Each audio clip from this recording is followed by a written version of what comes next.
Bonjour à tous, je voulais faire une courte vidéo sur l'actualité du moment et sa résonance avec le ciel astral. Depuis un moment, je vous parle de cette période particulière de la mi-juin avec une configuration planétaire assez tendue. Et malheureusement, on voit que l'actualité au Moyen-Orient est à l'image de ce qui se passe dans le ciel. Donc on va revenir sur tout ça, et notamment sur le thème astral, des principaux protagonistes. On verra qu'ils vivent des transits particuliers assez étonnants.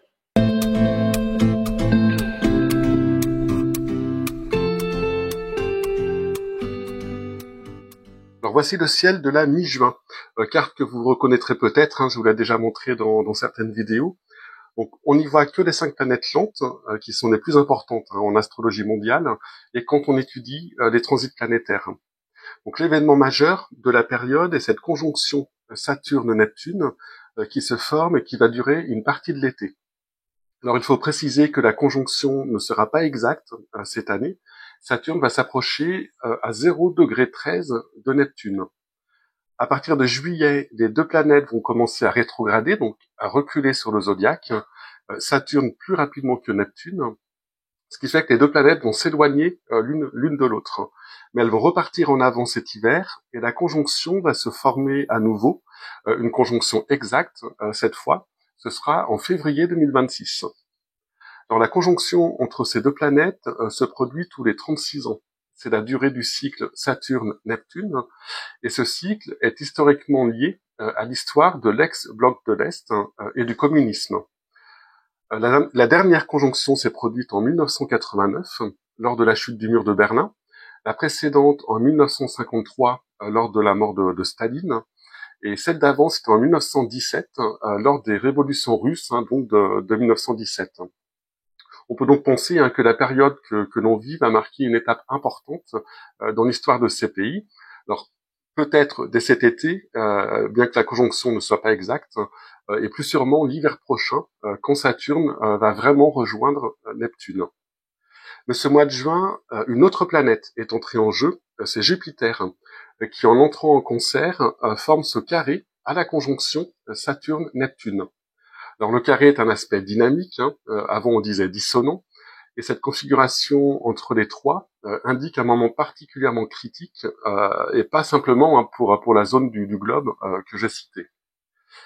Le carré entre Jupiter et Saturne s'est déjà formé à 2 reprises, l'été dernier et cet hiver, et donc une troisième fois en ce mois de juin. Et donc là, on assiste à la dernière formation de ce carré, avant que Jupiter, qui est plus rapide que Saturne, ne prenne de l'avance et que le cycle de ces deux planètes passe à une phase suivante.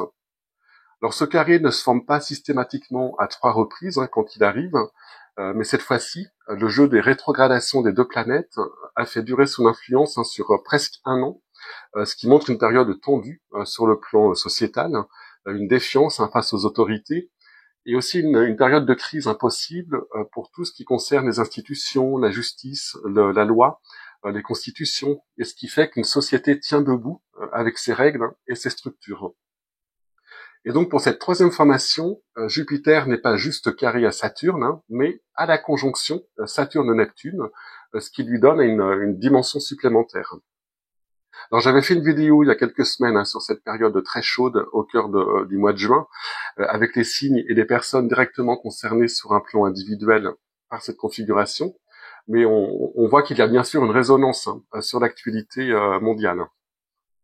Alors l'attaque de l'Israël sur l'Iran s'est produite dans la nuit du 12 au 13 juin, soit 2 jours avant que Jupiter arrive au carré exact de Saturne. Alors s'agissant de planètes lentes, la date exacte de formation des aspects planétaires n'est pas très importante. On parle plutôt de période, car il dure souvent plusieurs semaines, voire plus. Mais ici, le timing est assez éloquent. Mais un autre aspect entre en jeu, et on verra qu'il a son importance par rapport au thème des acteurs de ces événements, c'est un aspect entre Uranus et Mars, que je vais rajouter sur la carte. Alors Mars est une planète rapide, donc les aspects qu'elle forme ont moins de poids en astrologie mondiale. Un carré entre Mars et Uranus se produit tous les ans, mais lorsqu'Uranus forme déjà un aspect, un élément du thème astral d'une personne ou d'un pays, aspect qui va durer un certain temps, l'arrivée de Mars en carré peut indiquer un moment clé liées à cet aspect. On dit que Mars sert de déclencheur. Alors, pour info, une autre planète rapide peut aussi jouer ce rôle, c'est le Soleil. Alors j'ai regardé par curiosité les thèmes de l'Iran, de l'Israël, de Netanyahou et de Trump, et on va voir que tous sont impactés par ces configurations. Alors voici le thème de l'Iran. Donc c'est le thème du moment où la République islamique a été proclamée le 1er avril 1979 à minuit et 1 minute à Téhéran. Alors ce qui va nous intéresser, c'est l'axe vertical, donc les deux angles, le milieu du ciel en haut et le fond du ciel en bas, ainsi que la Lune. Les angles sont des éléments essentiels d'un thème astral. Le fond du ciel parle de nos racines, de notre ancrage, de notre passé, d'où on vient. Dans le thème d'un individu, il parle aussi de la famille, du foyer, de l'habitation. Et le milieu du ciel, qui parle de la carrière chez un individu, nous parle ici pour un pays de son rôle extérieur, de ses objectifs, de sa propension à s'élever, à se développer. Quelle direction il veut prendre. On va maintenant superposer ce thème avec la carte du ciel du 13 juin, donc celle que je vous ai montrée avant, date des attaques israéliennes. Alors au centre, c'est le thème astral de l'Iran, et au niveau du cercle extérieur, la position des planètes lentes ainsi que de Mars. Donc on voit que la conjonction Saturne-Neptune s'est formée presque au niveau du fond du ciel. On a moins de 1 degré d'orbe ou d'écart entre l'angle du thème et Saturne. Et ce jour-là, Jupiter était au carré exact des deux angles du thème. Le thème de l'Iran est donc entré en résonance, entre guillemets, avec la configuration tendue des trois planètes dont je parlais plus tôt. Mais il y a autre chose, Uranus est en conjonction exacte à ce moment-là avec la Lune de l'Iran. Alors Uranus est une planète très lente, le jour pile de la formation de l'aspect n'est pas important, mais le timing est quand même assez étonnant. C'est d'autant plus remarquable qu'Uranus met 84 ans pour faire le tour du thème. Une conjonction de cette planète à la lune natale de l'Iran n'arrive donc que tous les 84 ans. Et on peut donc ajouter Mars, carré à Uranus dans le ciel, à ce moment-là, et donc carré à la lune natale de l'Iran.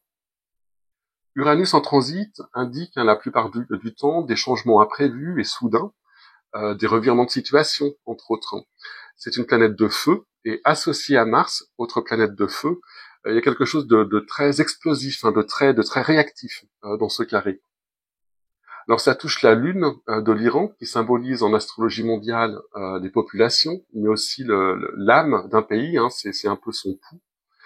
Chez un individu, la lune est liée aux émotions, mais aussi à nos réactions, nos réflexes instinctifs, inconscients, nos habitudes. Quand elle est transitée par Uranus, on peut s'attendre à des montagnes russes sur le plan émotionnel, mais aussi à une très forte réactivité, donc là, de la part du pays et de sa population.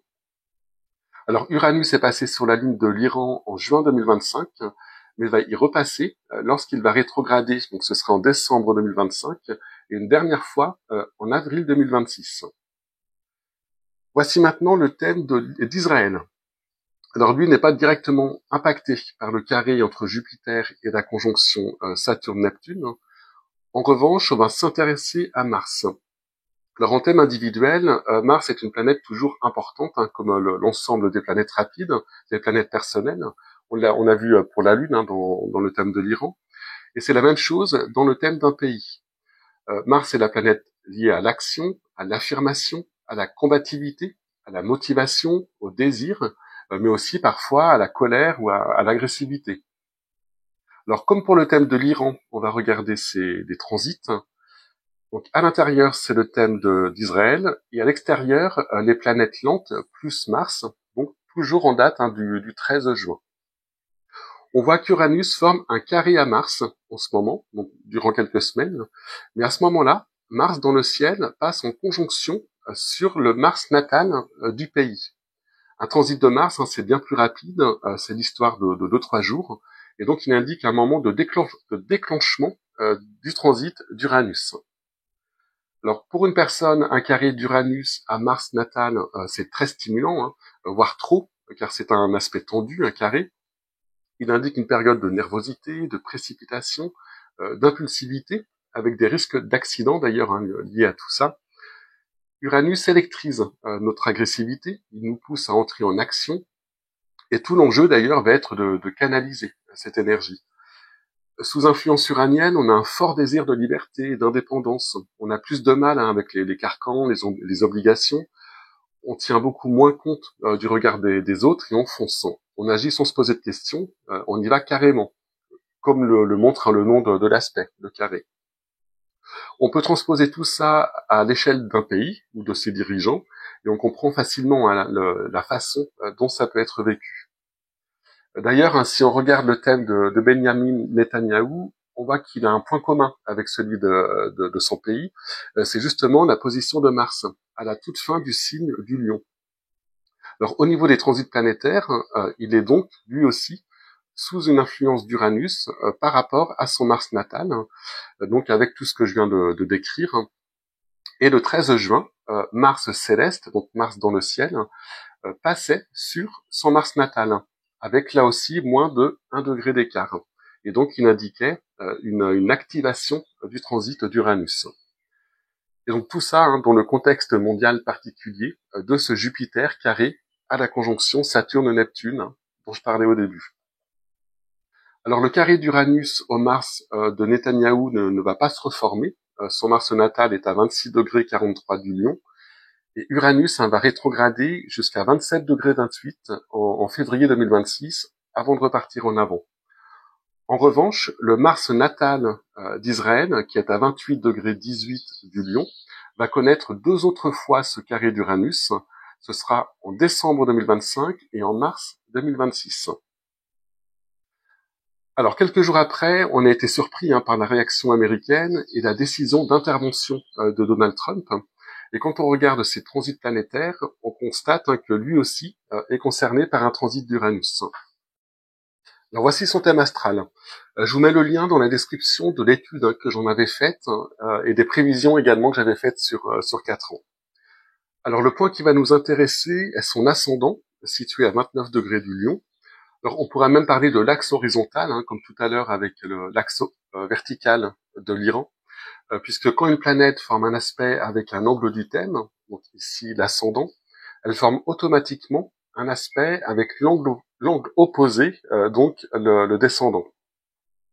Alors voici la carte de ces transits avec son thème au centre et les planètes lentes et Mars disposées autour. Donc j'ai pris le jour du 17 juin, c'est le moment où des aspects que l'on va voir étaient exacts. Donc il n'est pas concerné de manière personnelle par le carré entre Jupiter et la conjonction Saturne-Neptune.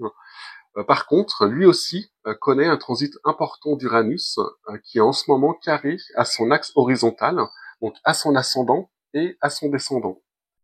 Et le 17 juin, Mars passait sur son ascendant, donc servant là aussi de déclencheur et indiquant un moment d'activation du transit d'Uranus.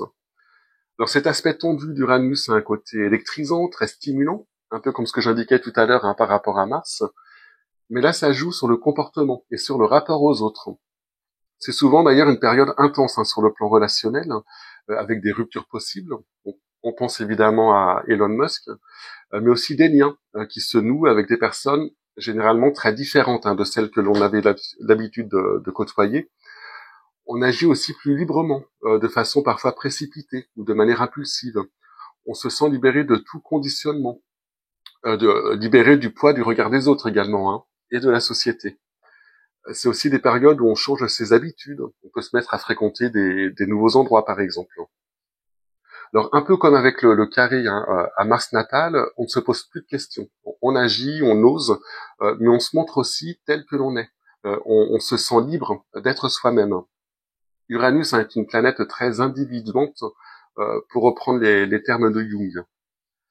Donc sa décision d'intervenir dans la guerre entre l'Iran et l'Israël a sans doute été prise le 17 juin, donc 5 jours avant le bombardement américain, ce qui serait dans son timing astral.